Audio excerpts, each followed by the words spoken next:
Hello everyone, welcome back to another episode of the career mode. This time it is Monza. I hope you'll enjoy it. We're going to jump straight into qualifying 1 here.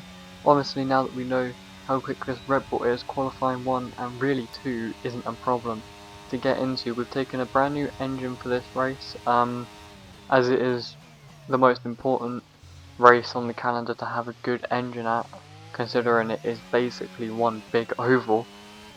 We get semi-decent traction out of the hairpin out of turn 2, but we do have to wait a little bit to get on power out of gear 4 as we gun it down the back straight. Well, I say back straight, one of the many straights at this track. We could have taken more entry curb into the chicane there, but nevertheless we do still get through fairly decently. We get a great rotation through Lesmo 1.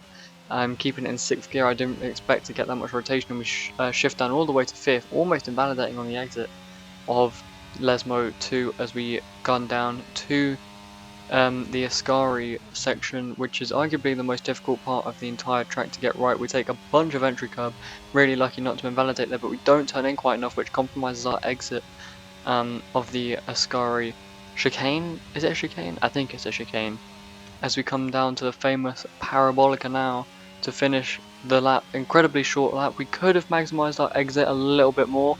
I should have kept it tighter considering we weren't going all the way out, but nevertheless it is second as we're going to jump to 2 now, and you can see it's getting ever so slightly more overcast. Perhaps there will be some wet weather for 2 races in a row, which would be very unlucky on our part, as the AI, as we all know on this game, have got crazy traction. Although the Codemasters say they've patched it, they really haven't patched it fully. It was a lot easier to compete with the 2021 game AI in the wet than it is on this game, but nevertheless we're going to persevere. You never know, it might stay dry as we get a purple first sector and we nail the chicane. Almost taking too much taking too much curb on the second part of the chicane, and not quite as much rotation as we would have wanted through Lesmo 1, so we have to use some extra throttle to get it rotated. We get on the power super early out of Lesmo 2. Didn't quite activate the DRS quick enough, so we basically lose what we gained from the exit. We get a really good rotation and good amount of curb on the exit, almost nailing the Ascari section, as that has given us a really good run now to come into the final corner, which is Parabolica. As I said, a really short lap. 119s, 118s are very good laps around this track. As you can see, we're getting a bit wayward on the exit. We have to take the curb, but we cut back as tight as possible. We do a 118.6, which is a very decent lap as we come through to Q3 now. And this is where it really matters. We've only got one set of tyres left, as I want to try and maintain another set of tyres just in case we need one for a safety car or something in the race, because you never know what can happen at Monza. It is, after all, one of the most chaotic races on the calendar, not just with open lobbies, but also the AI. They love ascend down into the Lesmos or turn 1, which we all know never really ends well unless you can get it done cleanly, which Max Verstappen and Hamilton demonstrated very well in 2021. But we absolutely get the chicane perfect, but a massive step of oversteer costs us half a tenth, maybe a tenth. But nevertheless, we gained a lot of time through there, so we're going to have a really good sector 2. We get a little bit wide on the exit, really using all of the track there. But because we lost time, we didn't invalidate our lap, thankfully.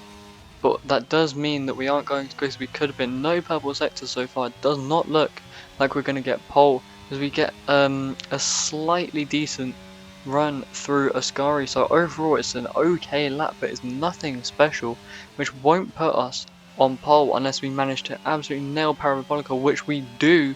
We manage to keep it somewhat tight as we cut straight to the line, throw up to 8th gear. Could have shifted up a bit earlier than that, and it is pole position even though we had no purple sectors. You can see how wet it is now for the start, with all 5 red lights that are now out for the Italian Grand Prix. We get an incredible start, loads of traction in turn 1, corner 1, sorry, no, gear 1, as we managed to put the barrel down so quickly. We don't even have to go to the inside to defend, and all we need to do is put on a little bit of rotate. We have massively locked up the fronts though, which clearly indicates that we haven't put enough temperatures through the tyres on the formation lap. We've got 1.2 second gap already, and you can see Max Verstappen is not with us at the front. He actually took an engine penalty, which is crucial because that puts him back of the grid, but it does mean that he has an all fresh new engine, just like us.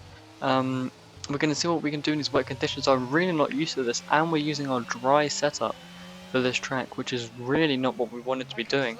As we have now a safety car, oh, VSC, sorry, because Alex Albon is out of the session. We're going to cut straight to the end.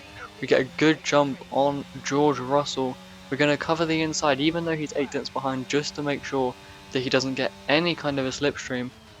We're clearly running a lot less downforce than the AI and their wet setups, but all that means is they're going to gain on us a lot through the braking zones and the corners, although we do manage to put a few more tenths in between me and George as we skip now to lap 9.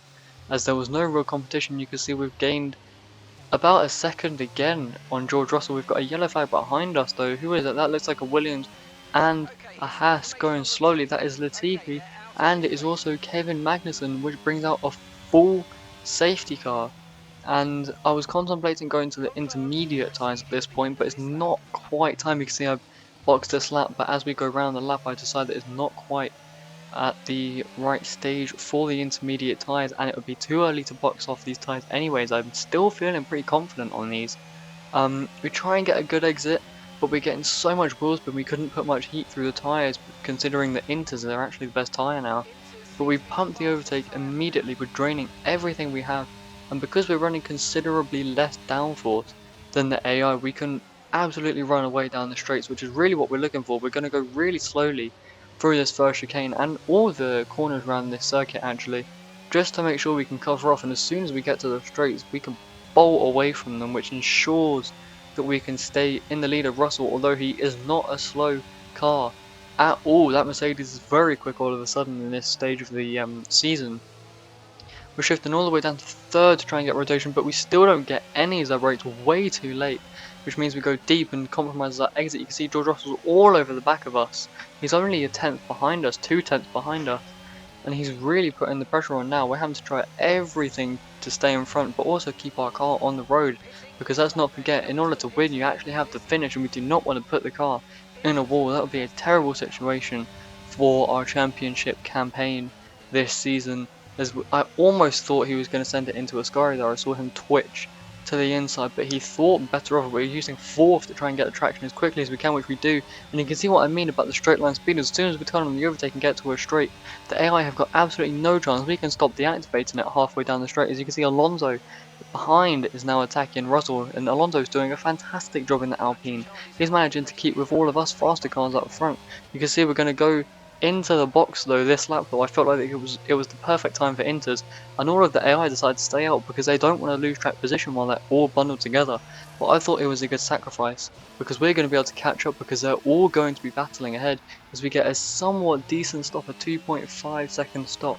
We're going to skip to lap 19 now, a big jump in front as we have Esteban Ocon now through Ascari, who is DNF'd, and that brings up another safety car, and it is certainly nowhere near dry tyre conditions yet, so we're going to stay out on the same set of Inters. We don't want to pit and lose even more track position. We're leading the race once again as everyone came in, and this time we're taking a completely different approach to the safety car restart. Instead of going off early and trying to get the jump, we're going to wait really late. You see the tyres are getting ice cold, but I want to try and surprise Leclerc. At this point, every safety car restart we've done, we've taken it really slowly. So I'm going to try and surprise them, which we managed to do successfully. You can see we're not going to have to defend from the inside because there's no way that Leclerc is going to be able to send it from that far back. We do lock up a little bit, but because of how difficult it is to overtake if you're not fully alongside them, we managed to keep position over Leclerc, although he is putting a substantial amount of pressure on us right now.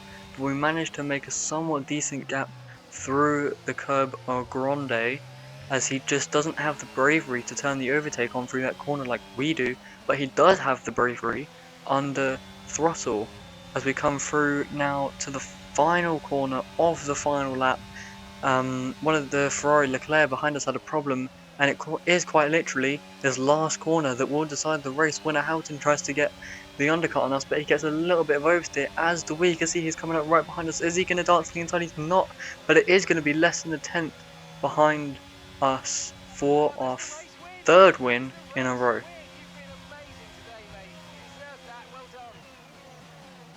Red Bull put up an outstanding fight for the front position today, and it's great to see it paid off for them.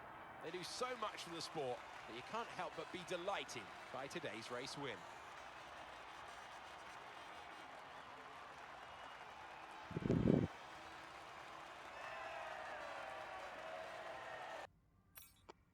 I hope you guys enjoyed that episode. I hope you'll join me next round, which is the Singapore Grand Prix. Bye bye.